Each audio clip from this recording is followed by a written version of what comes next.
Les doy la más cordial bienvenida a este curso de Química General 1 que tiene esta modalidad en línea, ¿de acuerdo? Mi nombre es Cristian Merino y voy a ser su profesor en esta asignatura, en lo que es la parte de cátedra, y el profesor Patricio Leighton va a ser la parte de laboratorio que ya vamos a hablar en qué va a consistir, ¿de acuerdo? Rápidamente, en este momento tenemos a 12 participantes en este curso conectados. El curso se compone inicialmente, voy a proceder a compartir mi pantalla.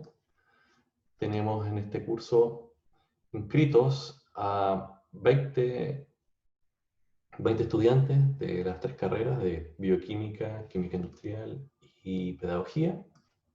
En este momento tenemos a 12 participantes, así que los invito rápidamente a que se puedan presentar y hablar un poquitito de las expectativas que tienen cada uno con respecto a este curso, qué es lo que quieren de alguna manera poder lograr y en términos de aprendizaje, y coméntenme rápidamente qué fue lo que les costó en términos de aprendizaje de la disciplina o de otro tipo de situaciones con respecto al semestre anterior, y de esa forma podemos mirar en qué manera podemos sopesar o mediar este tipo de cosas. ¿Sí? ¿Les parece? Así que ahí invito rápidamente que quien se quiera animar ahí. El Zoom tiene una herramienta que se llama, tiene digamos, eh, una manito donde cada uno puede ir levantando, o si quieren a simple voz poder iniciar. Tengo por aquí a Fanny, a Araceli, a Byron, a Catalina, Francisco, Gisela, Joel, Macarena, Nicole, Priscila y a Renato. ¿Sí? ¿Quién se anima? Los escucho, cuéntenme.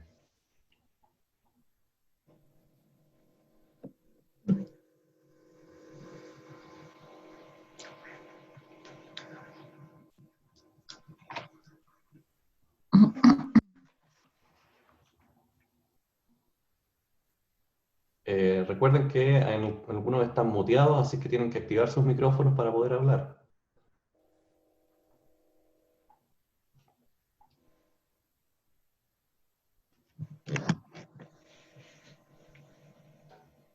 Sí. Bueno, yo soy Fanny y vengo de Ingeniería Civil Bioquímica. Ujú. Hice un traslado interno y por eso estoy empezando este semestre. Pues estoy ahora aquí. Perfecto, bienvenida Fanny. ¿Hiciste química general en la otra carrera por casualidad? Sí, hice química general, pero no se puede convalidar, así que espero que no sea tan distinto de ese ramo. Esperemos. Seguramente es una carrera donde no tiene laboratorio probablemente. Sí tenía laboratorio en realidad ese ramo, pero no sé por qué no se pudo convalidar. Pero bueno. Bueno, seguramente es un tema de acreditaje probablemente. A veces Mm, ocurre que cuando una asignatura tiene, por ejemplo, 5 créditos y tú después te cambias de carrera y te vas a una química que tiene 4 créditos, ahí es más fácil hacer el proceso de reconocimiento de estudio. Pero cuando es al revés, es decir, cuando pasas de una química de 4 créditos a una de 6 créditos, como en este caso, ahí ya es más difícil porque hay un tema de extensión del programa, ¿sí? Normalmente ya. una asignatura de 6 créditos contiene más contenido, más temas, Ujú. ¿sí? Y probablemente lo que te debe haber pasado cuando miraron los dos programas, seguramente no alcanzó el programa que tú hiciste a cubrir el 75% de todos los temas en este, digamos, en Claro, este curso. Y claro. por tanto, como no alcanzas ese 75%, no es homologable. Y eso es para toda asignatura, no es una cosa exclusiva de acá de, de este ramo, ¿sí? Así que ahí también, si tienen dudas o consultas con respecto a sus ramos y requieren alguna orientación también, yo les puedo dar algunos tips o nociones. Uno que ya pasó por la universidad y conoce un poco todas esas cosas les puede también orientar. También fui jefe de carrera, así que conozco también cómo funcionan todos los temas internos, normativas, así que cualquier orientación que requieran en ellos también las pueden hacer, son bienvenidas, ¿de acuerdo? Bien, ¿quién Ya. más? ¿Quién más mientras así se van incorporando eh, Hola, más personas? Sí, Catalina. hola, sí, buenos días a todos. Mi caso es el mismo que el de Fanny. Yo venía desde Ingeniería Civil Química y hice traslado interno para meterme este semestre a Pedagogía. Y tampoco me convalidaron nada, o sea, Antropología Cristiana, pero nada más. Entonces, claro, estoy dando todo esto de nuevo y espero que me vaya bien. Esperemos que sí, Catalina. Am, sí, a veces, a veces, como decía anteriormente, los cambios internos ocurren ese tipo de cosas, que no necesariamente los programas por un tema de cobertura de contenido son homologables, pero a veces pasa de que la gente cuando vuelve a hacer un curso vuelve a revisar cositas que probablemente no les habían quedado Sí, suficientemente claras en el curso anterior, y eso hace que también les permita repasar y les vaya muchísimo mejor sí, en además este ramo. tenía otro nombre. En ingeniería se llamaba Fundamentos de Química Ujú. y yo revisé más o menos la materia que vamos a pasar en este curso y es casi la misma, es lo mismo que solo tiene el nombre parecido, pero la jefa de carrera me explicó que por el tipo de enfoque es distinto, entonces por Sí, eso no lo pude ni convalidar ni nada parecido. perfecto. Bueno, una cosa no menor, que ahí también les puede servir para todos los que tienen becas y ese tipo de cosas, o gratuidad, aprobar una asignatura de 6 créditos les ayuda bastante en su promedio que aprobar una asignatura de 2 o de 3 créditos, ¿sí? Mm, Porque normalmente la universidad en los rankings tiene dos tipos de promedios. Tiene el promedio simple, que es la sumatoria de todas las asignaturas dividida por ese número, y tiene lo que se llama el promedio ponderado, que es la relación entre números de créditos con el promedio, y eso les arroja un valor, ¿sí? Por eso es que cuando ustedes ven en su navegador académico, digamos, en el, cuando miran su avance, ¿sí? Siempre les aparecen dos números ahí al término del semestre, promedio simple y promedio acumulado, ¿sí? Y normalmente el promedio simple es más alto que el promedio acumulado, porque este acumulado hace la relación con la cantidad de créditos. Entonces, ahí eso también es una señal para que ustedes también vayan mirando dónde ponen los esfuerzos, ¿sí? No es lo mismo tener una buena calificación en una asignatura de 2 créditos a tener una muy buena calificación en una asignatura de 6 créditos, ¿sí? Eso también lo tienen que ir claro. ahí visualizando. Bien, Ujú. ¿qué más? El último, para ya dar inicio a la sesión de hoy, que nos quiera compartir qué espera de este curso, o qué le gustaría a lo mejor profundizar un poquitito más, en qué cosas le fue más o menos el semestre anterior, ¿sí? ¿Alguien que quiera allí compartir?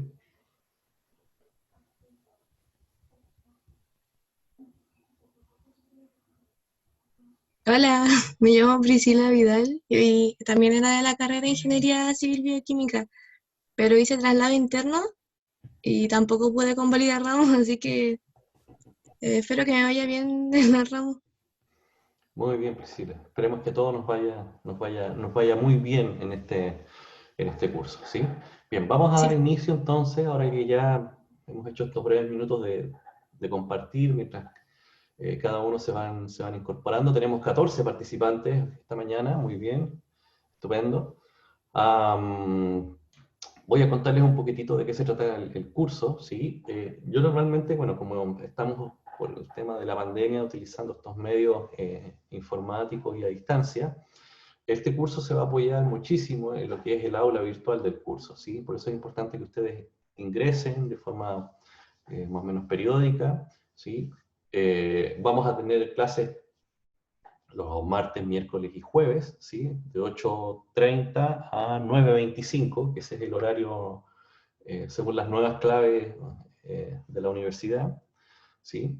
Siempre van a ser así por Zoom, de esta forma, cosa de que ustedes puedan ir llevando la lección, e ir preguntando, participando. La idea es que puedan tener allí sus micrófonos prendidos, sus cámaras para poder tener mayor interacción. ¿Sí? Les recuerdo que quienes tengan dificultades informáticas, la universidad continúa con el programa de apoyo para, digamos, quienes tengan dificultades de conexión. La universidad va a continuar apoyando y proporcionando routers o cosas así por el estilo, o equipos para los que tengan dificultades, ¿sí? Así que quien tenga alguna dificultad de ese estilo, un correíto, profe, mi situación es esta, y yo lo derivaré a las personas que correspondan para que puedan en ese sentido resolver esa situación, ¿sí? Bien, frente a eso, vamos a tener acá el aula del curso, ¿sí? En el aula, ustedes pueden ver aquí, siempre yo voy a tener este foro de aviso de novedades. Desde aquí, este va a ser nuestra plataforma de comunicación, ¿sí?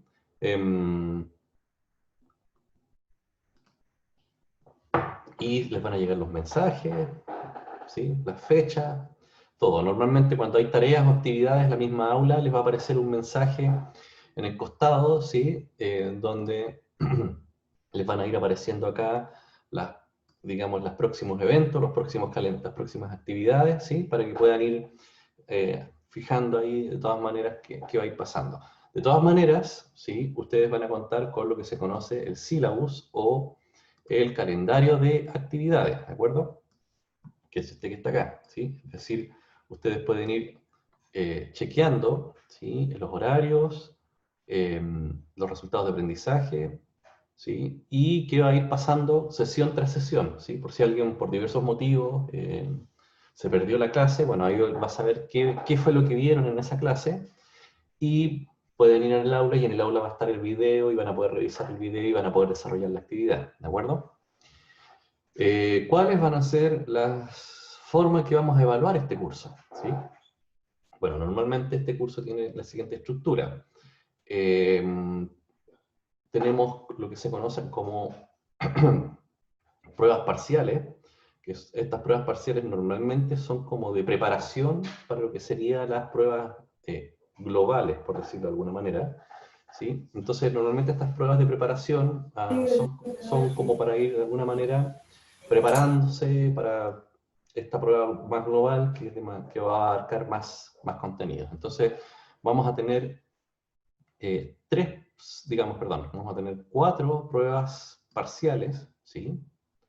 Que van a ser previas a la culminación o finalización de cada unidad, y esto va a tener un 30% de ponderación. Vamos a tener 2 pruebas globales, ¿sí? Donde ahí la prueba global 1 va a abarcar todo lo que es la unidad 1 y 2, y la prueba global 2, la unidad 3, y estas van a tener un 50%, ¿sí? De ponderación. Y quincenalmente, más o menos, vamos a tener actividades individuales o grupales, ¿sí? Que pueden ser desde mapas conceptuales, infografía, pequeños videos, guías de ejercicio, ¿sí? Que estas van a tener un 20% de ponderación, ¿sí? Acá yo los invito a poner atención a este tipo de actividades, porque en versiones anteriores de este curso muchos se salvan del examen o de ir al examen gracias a este 20% de tareas o actividades que ustedes pueden desarrollar, ¿sí? Ahora, todo esto va a aportar con el 70% de la nota final del curso. Y el laboratorio va a aportar con el 30% que hace la masa total, ¿sí? De la ponderación de su nota en este curso. Y ustedes me van a decir, pero profe, ¿y laboratorio? ¿Cómo? ¿Cómo va a ser eso? Bueno, en rigor lo que vamos a ir haciendo va a ser una suerte de laboratorio en seco, ¿sí? Donde aquí la idea es que vamos a desarrollar con el profesor Layton, ¿sí? También se van a ir juntando cada 15 días, ¿sí?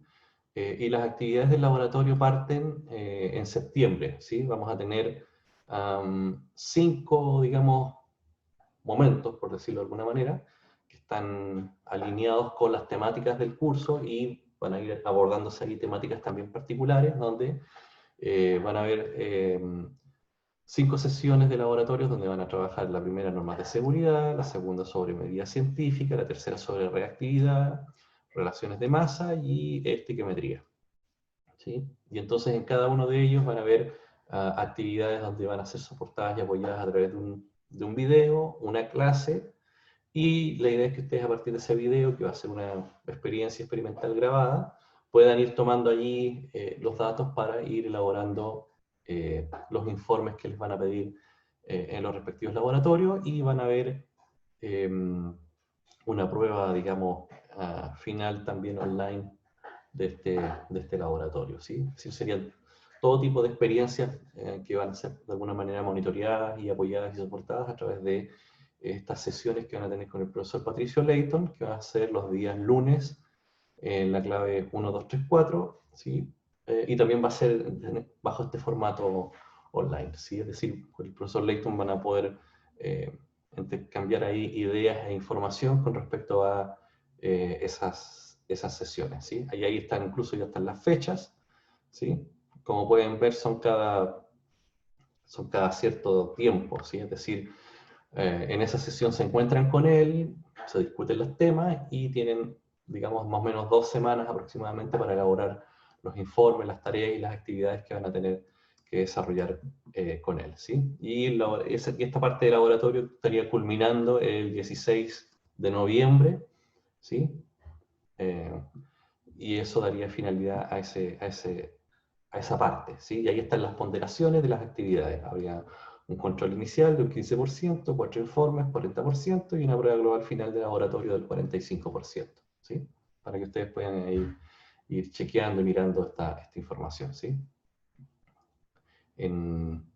Aquí en el espacio del aula, en el laboratorio, se van a ir subiendo, digamos, las actividades y las tareas a desarrollar, ¿sí? Bien.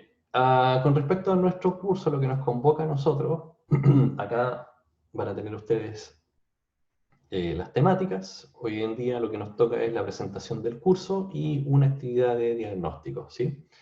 ¿Cómo vamos a hacer esta actividad de diagnóstico? Pues bien, esta actividad de diagnóstico yo se las voy a subir en la modalidad tarea, ¿sí? Y entonces ustedes van a tener la posibilidad, la tranquilidad en el día de hoy, durante el día, ¿sí? Trabajar en esta, digamos, actividad de diagnosis, la guardan con su nombre y la suben en la herramienta tarea que va a estar disponible durante todo el día, ¿sí? Aquí en el aula virtual, ¿de acuerdo?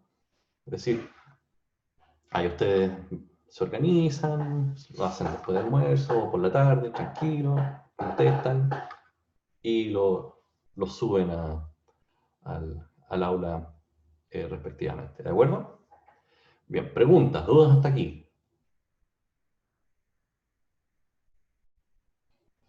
¿No? ¿No hay dudas? Bien. Vamos entonces a iniciar en la sesión de hoy, que tiene que ver con, según nuestro programa, ¿sí? De asignatura.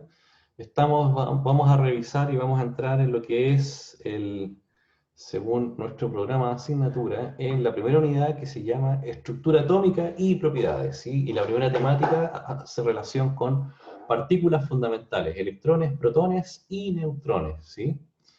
Y entonces,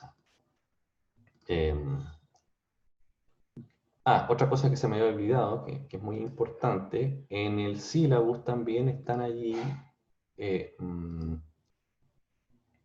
las fechas de las pruebas, ¿sí? ¿Cuándo van a ser las pruebas? En esta columna, en la tercera columna, donde dice actividades de evaluación, ¿sí? Ahí aparecen todas las actividades que vamos a ir haciendo y ahí les aparece la prueba. Entonces, nuestra primera parcial, ¿sí? Sobre estas temáticas sería el 10 de septiembre, ¿sí? El 10 de septiembre tendríamos nuestra primera evaluación parcial. Luego la siguiente está fijada para el 15 de octubre, ¿sí? Para que vayan anotando ahí en su agenda. Y la primera prueba global de unidad sería para el 21 de octubre, ¿sí? Luego acá en septiembre tenemos esta fecha, digamos, libre, ¿sí? Es decir, del 15 al 16 al 17 de septiembre, que sería más o menos la fecha de la semana de fiestas patrias. No tendríamos ni clases, ni actividades, ni nada, ¿sí? Y eso mismo se repite en la primera semana de noviembre, que sería el 3, 4 y 5 de noviembre, es decir, toda esa semana no tendrían actividades, serían como las semanas de descanso, por decirlo de alguna forma, ¿sí? Bien, a la vuelta de eso aparece ahí evaluación parcial 3, pero entiendo que eso se podría también mover un poquitito, producto de que vienen de una semana sin actividades. Y el 26 tendrían la evaluación parcial 4 y final, el 3 de diciembre la evaluación final de unidad, hasta el 4 de diciembre es el periodo lectivo, y finalmente del 10 al 23 de diciembre es el periodo de exámenes, y yo estaría ya fijando el 14, ¿sí?, de diciembre el examen, para que ustedes ya a partir del 14 de diciembre o antes, si es que tienen la nota de exhibición, ¿sí?, se podrían ya olvidar de esta asignatura a partir más o menos de esa fecha, ¿sí? Bien, este sería más o menos el escenario, ¿sí? Ahí está la bibliografía de apoyo del curso y una webografía para que ustedes puedan ir ahí consultando con respecto al tema, ¿sí? Reglas y acuerdos de funcionamiento. Bueno, quienes no den una prueba, si tienen allí un certificado médico de por medio, bueno, quedan de alguna manera absueltos de las penas y todo ese tipo de cosas, pero no habría de alguna manera pruebas de repetición ni nada por el estilo, ¿sí? Es decir, la nota del examen cubriría todas esas notas que ustedes de alguna manera no tengan allí. Y la exhibición de esta asignatura es con una ponderación de nota igual o superior a 5, ¿sí? Podemos ahí negociar si es que puede ser 5 con una parcial inferior a 4, ¿sí? Eso lo podemos ir también discutiendo en el camino, ¿de acuerdo? Bien, entonces ese sería todo el sílabus, las reglas, las normativas, las fechas, ¿sí? Ya tendríamos prácticamente todo comentado, mencionado. ¿Dudas, consultas, preguntas? ¿No? Bien. Vamos entonces a iniciar nuestro curso, ¿sí?, con esta pequeña y breve introducción, ¿sí? Aquí les dejé un pequeño videito, muy cortito, muy pequeño, un video introductorio, ¿sí?, de 5 minutitos, si no mal recuerdo. Y vamos a pasar a mirar este pequeño video introductorio que nos va a de alguna manera orientar o definir cuáles fueron las primeras, digamos, nociones que existieron para poder entender y comprender cómo es que funciona el mundo y cómo es que funciona digamos, o cómo más bien podemos explicarnos, ¿sí?, lo que nos rodea, la naturaleza, ¿sí? Es decir, el ser humano siempre se ha cuestionado y siempre se ha preguntado cómo es que funciona el mundo, ¿sí? Pero para poder entender y comprender cómo es que funciona el mundo, se requería entonces de discutir cuáles eran aquellas bases e ideas fundamentales para poder entender y comprender cómo es que la materia cambia, cómo es que aparecen y desaparecen cosas, cómo es que podemos entender los cambios que sufre la materia. ¿De dónde surge esta idea del vacío? ¿Sí? Que es importante entender y comprender el concepto de vacío para poder visualizar la idea de cambio, ¿sí? Es decir, sin el vacío no es posible entender que las cosas se mueven, que las cosas cambian, que algo está ocurriendo allí, ¿sí?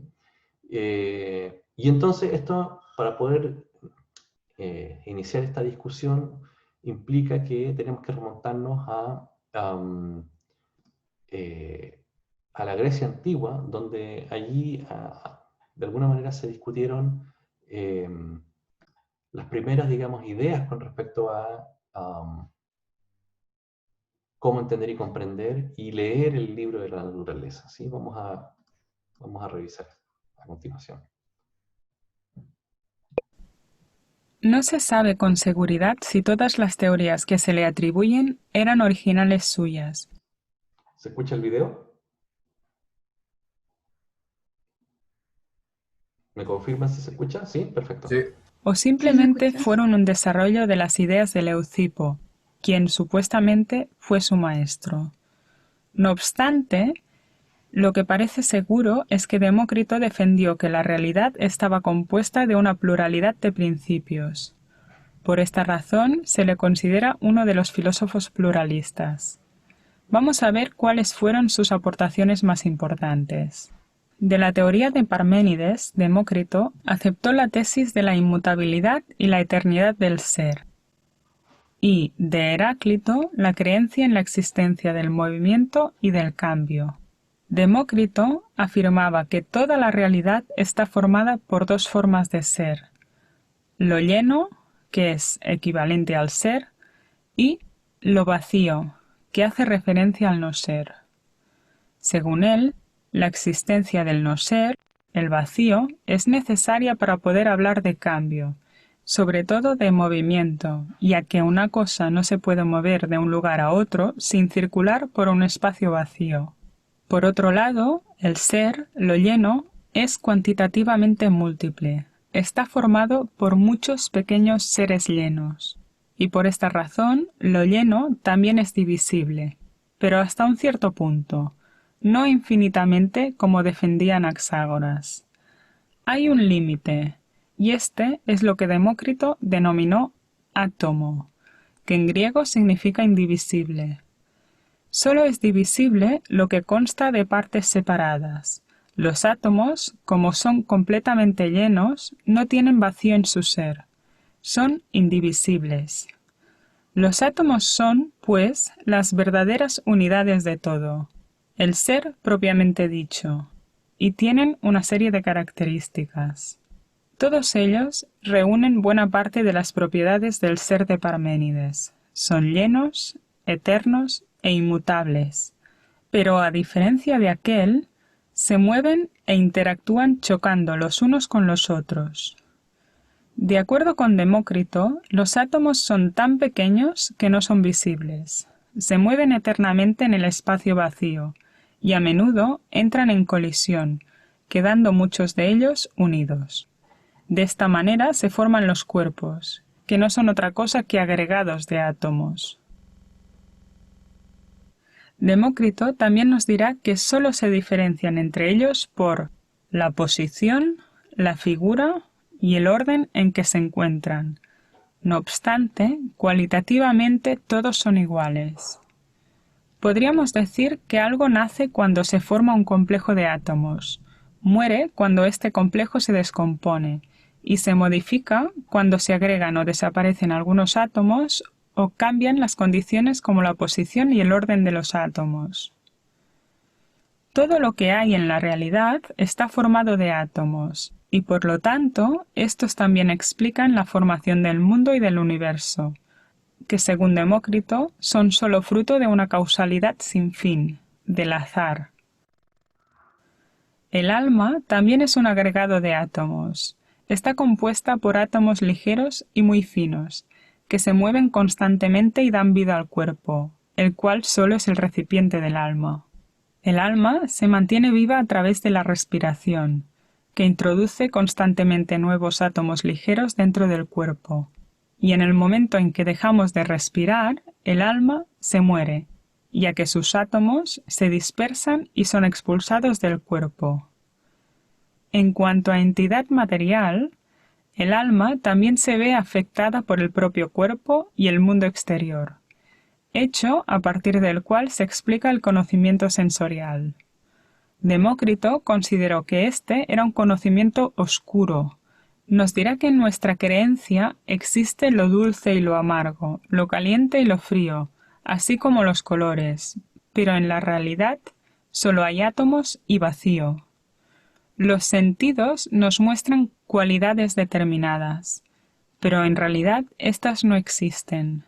Esta observación es, de hecho, el antecedente más antiguo de la división entre lo que posteriormente se denominarán cualidades primarias, consideradas objetivas, y cualidades secundarias, las subjetivas, distinción que será uno de los temas de reflexión de la filosofía moderna. Y con esto hemos terminado el esquema del pensamiento de Demócrito. Bien, cuéntenme, ¿qué les parece? ¿Qué ideas podemos rescatar de la filosofía griega para poder de alguna manera entender y comprender cómo es que para ellos funcionaba el mundo? No sé qué idea bonita de allí podemos recuperar, podemos rescatar del pensamiento de Demócrito, que por cierto gobernó desde el año 370 antes de Cristo hasta el siglo XVIII con John Dalton, que fue el que comenzó a recuestionarse todas estas cosas.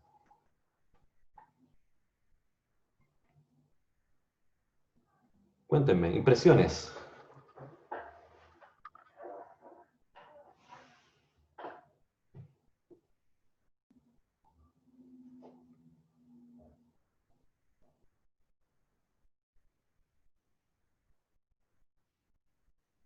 ¿Qué cosa podemos rescatar del pensamiento de Demócrito?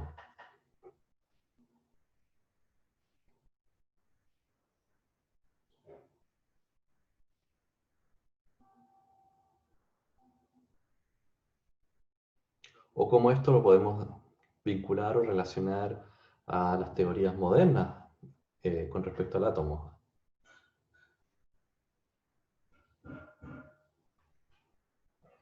¿Qué ideas se les vienen a la mente cuando vieron o escucharon este pequeño relato? Tenemos acá algunas ideas que las están compartiendo y escribiendo por el chat. Nos dicen que la relación del cuerpo y el alma es una analogía del átomo con el núcleo. Sí, esta idea de, normalmente los filósofos griegos tenían esta idea de no solamente relacionar y vincular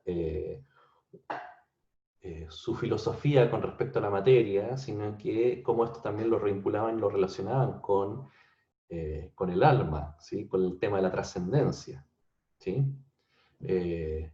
Ahora, si ustedes lo ven, de alguna manera, Demócrito relaciona este tema del alma básicamente con los procesos de respiración. ¿Sí? Es decir, el ingreso del oxígeno, ¿sí? A través de nuestras vías respiratorias, ¿sí? Y si no ingresa oxígeno, bueno, básicamente nos asfixiamos y efectivamente nuestro cuerpo no puede desarrollar todos sus procesos metabólicos, sino es gracias a el oxígeno, ¿sí? Por tanto, ahí hay una relación entre cómo explicar la idea de los gases, ¿sí? Y cómo es que nuestro cuerpo también interacciona con esto, ¿sí? Normalmente en la filosofía griega siempre trataba de explicar esto, es decir, cómo se comporta la materia, por un lado, y por otro lado, cómo es que esas mismas ideas de comportamiento de la materia se pueden explicar a el comportamiento o nuestra relación con el mundo, ¿sí? Y nuestra relación con lo que otro que estaba muy interesado al pensamiento griego es con el concepto de eternidad, ¿sí? Es decir, qué pasa con el cuerpo, qué pasa particularmente si todos estamos constituidos por materia, bueno, y qué pasa con esa materia una vez que ya no estamos sobre el planeta, ¿sí? Que es un poco lo que hoy en día se conoce como religión, ¿sí? Es decir, cómo explicamos qué ocurre con cada uno de nosotros, con nuestra existencia, ¿sí? Una vez que ya producto de el irnos oxidando, ¿sí? Porque básicamente eso es el proceso de envejecer, ¿sí? Como estamos en una atmósfera rodeados de oxígeno, es lo que nos pasa, que es que nos oxidamos, ¿sí? Y entonces nos degradamos, básicamente, ¿sí? Y bueno, ¿y qué ocurre con nosotros? ¿Qué ocurre con el alma? ¿Qué ocurre con el espíritu? ¿Hacia dónde vamos? ¿Hacia dónde va? ¿Sí? Y entonces esa pregunta también se la hacían los, los griegos. Entonces siempre en el pensamiento griego, ciencia con, digamos, espiritualidad, con todas estas ideas, digamos, del devenir del sujeto, estaban juntas, estaban mezcladas, ¿sí? No están como hoy en día separadas por un lado la ciencia y por otro lado la religión. En aquella época estaba todo junto, ¿sí? Entonces por eso se conoce también a la filosofía como la madre de todas las ciencias, ¿sí? Porque de allí se derivó una serie de elementos que permitieron entender cómo es que funciona el todo, ¿sí? Bien, las ideas de Demócrito, ¿sí?, sentaron las bases para que posteriormente varios, digamos, siglos después,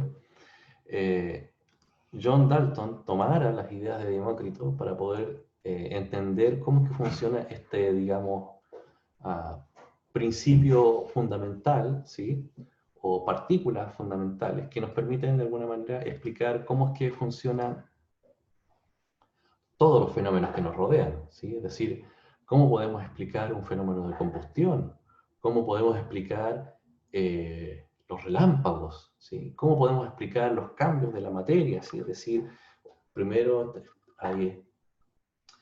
podemos tener una materia en un estado sólido, luego, dependiendo de ciertas condiciones, en estado líquido y posteriormente en estado gaseoso. ¿Cómo nos podemos explicar propiedades magnéticas de la materia? ¿Sí? ¿Cómo es posible que hay ciertas, digamos, sobre todo en aquella época, que posterior a la época griega, o paralelo a ella, tenemos la edad de los metales, ¿sí?, de cómo es que ciertos metales tenían ciertas propiedades de atracción, ¿sí?, y de interacción con otros metales, ¿sí? O cómo podemos explicar las galaxias, ¿sí? El origen del mundo, de dónde venimos, ¿sí?, hacia dónde vamos, ¿sí?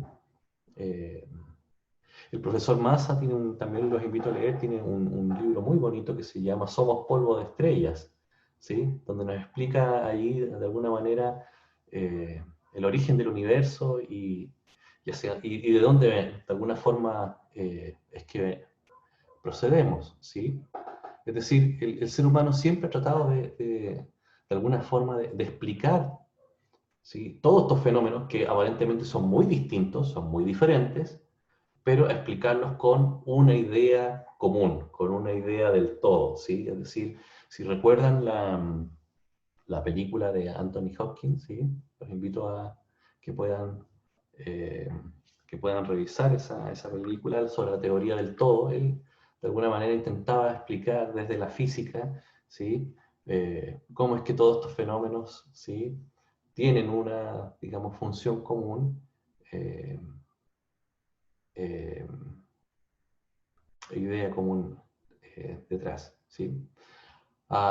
Y entonces, en esa digamos, búsqueda de una idea que permita explicar todos estos fenómenos es que aparece el concepto de átomo, ¿sí? Es decir,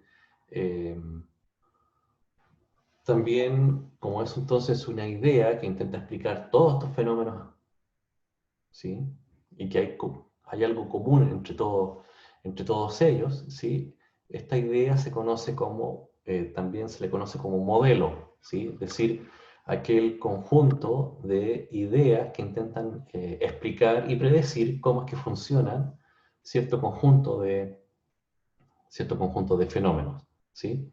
Y en el momento en que aparece un nuevo fenómeno y este fenómeno no puede ser explicado por este conjunto de ideas, bueno, entonces este conjunto de ideas tiene que modificarse, ¿sí?, para que pueda también albergar a ese fenómeno. Y eso se conoce como probidad, ¿sí?, o provisionalidad de los modelos, ¿sí? Y eso es lo que permite de alguna manera generar avance en la ciencia, ¿sí? Por ejemplo, hoy en día todas digamos, las universidades, los centros de investigación están de alguna forma compitiendo por entender y comprender de mejor forma SARS-2 COVID-19 para poder generar una vacuna, ¿sí? Es decir, ¿Por qué no se había podido generar una vacuna con respecto a esta enfermedad? Porque el virus tiene unas, digamos, nuevas características que no responden usualmente a lo que ya se sabía con respecto a los virus, y por tanto se ha requerido, digamos, generar nuevas ideas que permitan explicar cómo es que funciona este virus, dado que ha ocurrido algo que no había ocurrido nunca con una enfermedad, que aquellas personas que aparentemente ganaban inmunidad, ¿sí? Esta inmunidad era relativa porque volvían a infectarse, ¿sí? Y a contraer el COVID-19, ¿sí? Por tanto, tuvieron que replantearse, hoy en día se están replanteando, ¿sí? Los modelos que nos permiten explicar la inmunidad que tienen los sujetos con respecto a ciertos tipos de enfermedades, ¿sí? Y eso es lo atractivo, eso es lo interesante de nuestra disciplina, que las ideas, ¿sí? Siempre están cambiando, siempre van moviéndose, ¿sí? Siempre se van mejorando, ¿sí? Y eso de alguna manera nos diferencia de las religiones, porque las religiones, su corpus de conocimiento es inmutable, ¿sí? En cambio, la ciencia va variando, va cambiando y se va, de alguna manera, perfeccionando, ¿sí? A medida que hay nuevos datos, hay nuevas evidencias con respecto a cómo es que funciona, digamos, el mundo, ¿sí? Bien. Y la química, sí, es una ciencia del siglo XXI, pese a que sus orígenes, ¿sí? Se remontan muchísimos años atrás, ¿sí? Algunos dicen o la sitúan en la antigua Grecia, ¿sí? Otros los sitúan sus orígenes en un pasado más místico, ¿sí? Más oscuro, ¿sí? En las culturas egipcias, ¿sí? En la cultura persa, ¿sí? Donde junto con la invención del fuego, ¿sí? Se puede situar digamos, los primeros orígenes de nuestra disciplina, ¿sí? Es decir, la edad de los metales, cuando el hombre intentaba de alguna manera generar herramientas, generar, digamos, elementos para poder alimentarse, para poder defenderse, para poder, digamos, desarrollar su vida, se sitúa los primeros inicios de la química. Una protoquímica, ¿sí? Si bien es cierto, ah, sustentada en procesos, ¿sí? Distintos tipos de procesos industriales o procesos para la formación o generación de alimentos, ¿sí? La elaboración del vino, ¿sí? Por ejemplo, se sabe que los primeros, digamos, muestras de fermentación etanólica se han encontrado en ciertas vasijas egipcias, ¿sí? Es decir, hay registros de, bueno, los mismos procesos de momificación que utilizaban los egipcios, y es un proceso químico, ¿sí? El uso de pigmentos para sus, digamos, pinturas, o los primeros, digamos, hombres de las cavernas que pintaron sus, digamos, sus momentos de sus vidas, ¿sí? Es decir, estos petroglifos, ahí ya había un uso de nuestra disciplina. Y digo proto porque no es básicamente hasta el siglo XIX, con Antoine Lavoisier, con la incorporación de la balanza, ¿sí? En que se comienza a llamar ya disciplina, ¿sí? Y anteriormente esta se conocía simplemente como alquimia, ¿sí? Donde la incorporación de un instrumento, ¿sí? Nos permite entender y comprender cómo es que se cuantifican en ese sentido los cambios que están ocurriendo con la materia, ¿sí? Entonces tenemos una ciencia que tiene unos orígenes bastante antiguos, ¿sí? Pero no es hasta el siglo, digamos, XIX que comienza su formalización como hoy en día la conocemos, ¿sí? Y hoy en día es una, digamos, disciplina que está en muchísimos campos, en el área de la medicina, sistemas sanitarios, combustibles, ¿sí? Energía, nuevos materiales, nuevas tecnologías, nuevos polímeros, ¿sí? Digamos, cada uno de ustedes hoy en día tiene se viste gracias a, digamos, la formación de nuevos materiales, ¿sí? el uso de polímeros y digamos, de ciertos materiales con propiedades conductoras nos permite hoy en día comunicarnos, ¿sí? A través de medios, digamos, informáticos.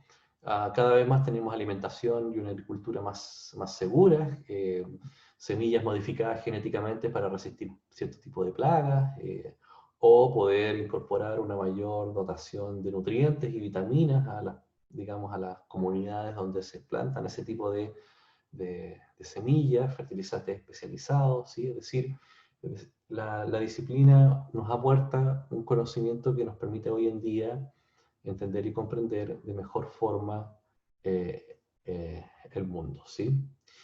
Y como disciplina, ¿sí?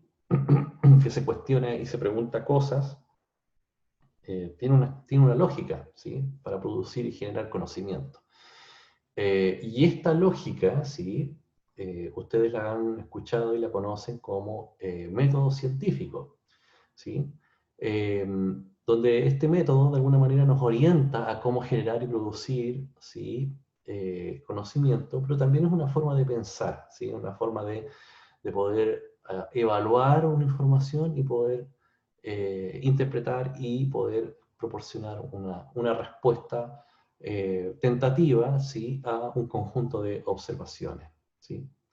Es decir, la química también nos ofrece a todos ustedes una manera de ver el mundo, de interpretarlo, de racionalizarlo, ¿sí? Y en esa racionalización, ¿sí? Poder explicarlo, poder comprenderlo y poder entenderlo un poquitito más, ¿sí? Es decir, siempre vamos a estar trabajando bajo esta lógica causal, ¿sí? Desde una perspectiva de prueba y error, donde podemos ir allí entendiendo y comprendiendo cómo funciona el mundo. De aquí quiero rescatar esta idea, ¿sí? El error, ¿sí? Es parte del proceso de aprender y también es forma parte del